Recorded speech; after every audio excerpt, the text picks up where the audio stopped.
Hey, I'm Cam Edwards, and I've got another example of media misinformation to show you.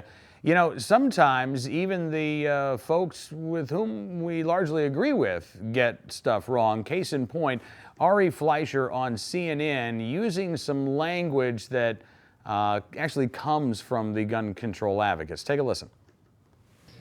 Ari, let's talk a little bit about the vice president and his task force on guns right now. Here's the question.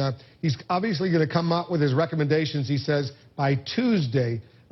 With every day that passes since the Newtown massacre, does the chances of real substantive gun control legislation fade, get weaker?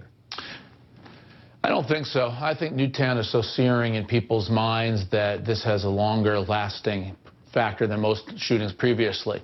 There was another shooting today, as you saw, Wolf, and this one involved a shotgun. I think it still raises the question of, do any of us know how to stop these shootings from taking place? Are we going to ban shotguns now, like the sentiment is to ban assault rifles? I think we're still trying to grapple with it. Stop for a second. Assault rifles. Now, assault rifles, assault weapons, semi-automatic, fully automatic, what's the difference here? Well, it's real simple. Assault rifles are actually used by our military. Those are select fire or fully automatic firearms. Quote-unquote assault weapons, well, that's just a made-up term the gun control advocates invented when they decided that they wanted to ban semi-automatic rifles.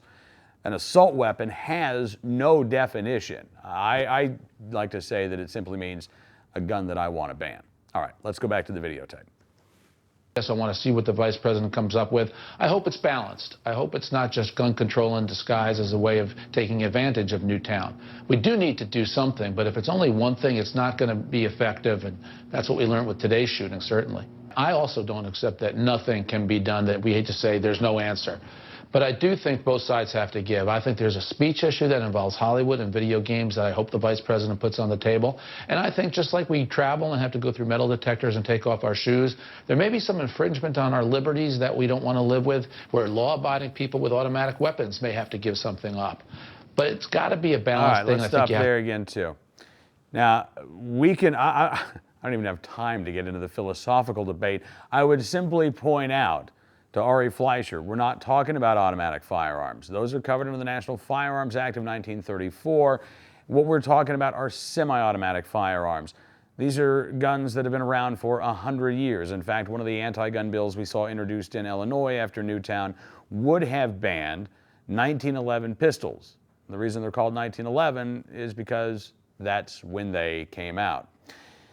We've got a lot of rhetoric here. We've got a lot of folks that are short on the facts, and while emotions are high, that's no excuse not to do your homework. We'll be back with another example of media manipulation before long, but in the meantime, be sure to check us out at NRAnews.com each and every weekday for the latest Second Amendment news and information.